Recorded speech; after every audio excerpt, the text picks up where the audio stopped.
Faire l'expérience de la douleur dans son corps est presque toujours une expérience spirituelle, paradoxalement. C'est lorsque le corps s'exprime de façon extrême qu'il nous rappelle qu'il n'est pas notre seule grandeur, qu'il n'est pas seul à compter.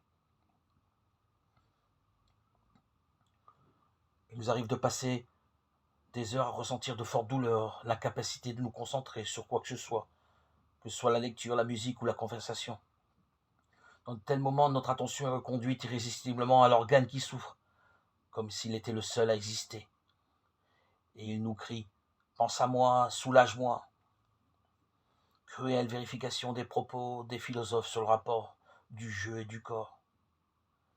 Je suis cet organe qui me fait mal, au point que tout mon être semble se concentrer en lui, et pourtant j'ai mal. C'est-à-dire que mon jeu est beaucoup plus vaste et mystérieux que cette seule partie de mon être. Celle-ci est à la fois en moi, de moi et contre moi. Dans de telles douleurs, nous sommes comme un animal blessé, pris au piège. Nous cherchons une issue et ne la trouvons pas. C'est désespérant. Nous attendons avec hâte l'instant merveilleux où le corps va enfin retrouver son plaisir d'être là, tout simplement, dans sa vitalité, même s'il se sent épuisé par l'épreuve qu'il vient de subir.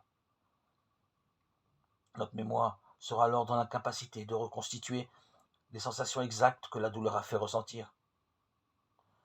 Nous aurions su tout simplement que nous avons souffert. Écoutons les conseils de la tradition chrétienne, essayons dans de tels moments de prier le plus souvent, même si on n'y arrive pas, ou alors il s'agit juste d'une prière très pauvre, ou peut-être, du moins, espérons-le, d'une prière de pauvre. De très courtes phrases adressées à Dieu qui nous réconfortent, car il est présent au cœur même du bouleversement de notre corps. Père, je remets ma vie entre tes mains, si c'est possible, que ce calice s'éloigne de moi. En tout cas, plus nous accumulons les expériences de douleur, plus nous nous rendons compte que le Christ, pendant la passion et surtout la croix, a dû subir des souffrances horribles.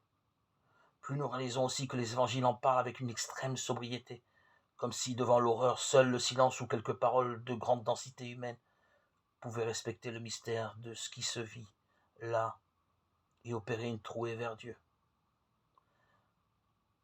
Seigneur Jésus, donne-nous de croire, d'espérer, d'aimer au cœur de nos accablements, comme tu as su le faire quand tu as vécu ta passion. Jésus-Christ transfigurera notre corps de misère pour le conformer à son corps de gloire. Philippiens 3, 21.